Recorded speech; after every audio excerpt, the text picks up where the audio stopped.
This is melt and pour soap. For some people, this is the shortcut version. For me, it's just a way to make soap without feeling like Walter White. It's not just about the soap. Does using something pre-made invalidate artistic merit? So let's talk about the redheaded stepchild of saponification, melt and pour soap. If you paint a masterpiece but use store-bought paints instead of grinding your own pigments, is it any less of a work of art? If you create exquisite cakes from a box mix, are they any less extraordinary? If you handcraft elegant chocolates from chocolate you didn't make from scratch, are they any less a testament to skill? If you pour beautiful candles but didn't make your own wax, are they any less handmade? And if you capture an award-winning photograph, is it really nothing more than just clicking a button? Every creative field has its purists, and for soap making, melt and pour is seen as a shortcut. It's supposed to be a challenge. That's why they call it a shortcut. If it was easy, it would just be the way.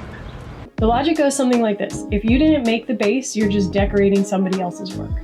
Cold process soap makers will say you skipped the hard part and took the easy route. Another thing I hear is that melt and pour isn't as good for you as cold process, that it's somehow full of chemicals that are going to immediately give you cancer. That thing is going to give her brain cancer or something. And sure, the base is manufactured. That doesn't automatically make it bad. It just means you're not formulating it, but you still have choice over which base you choose. In fact, a lot of melt and pour bases are specifically made to be gentle and moisturizing and without some of the really bad stuff you see in store-bought soaps. You tell people that I use store-bought manure.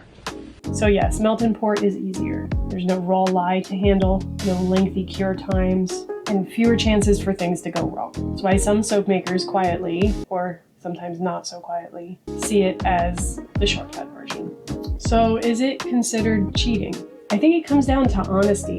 If you're upfront about what you're making, then no, you're just making soap in a different way. But if you pass it off as if you've created something from scratch, or claim things about your ingredients that you can't back up, then that's where it starts to feel a little shady. And it's not really about the method you choose, it's about whether you're truthful about it. Hi, I'm Amy, and I use melt and pour soap.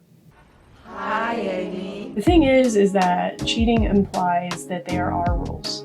And when it comes to art, there are no rules. Is it like art? Yeah, you can melt art. There's only what you choose to make and how you choose to make it. Whether it's lye, or a block of soap, or a box of cake mix, it's all about what you do next. Cold process focuses more on the chemistry, and melt and pour focuses more on the design and creativity and finish. You still have to understand how your materials behave, how colors swirl, how fragrances react, and how layers set without bleeding. We got a bleeder! Keep the pressure on, keep it on! Amidst a whole other set of factors.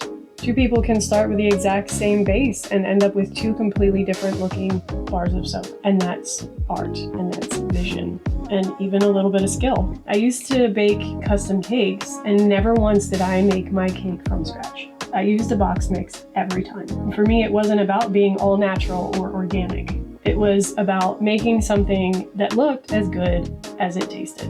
And that was consistent every single time. And that's why I use melt and pour. It gives me the freedom to focus on the part that I like the best, which is the creativity. Some people are just always going to see it as a shortcut, and they're going to judge it that way. That says more about the way that they define creativity than it does about the work itself. To them, the process is all that matters. To me, the process is just the path I take to get to the vision in my head. So is melt and pour cheating? You decide.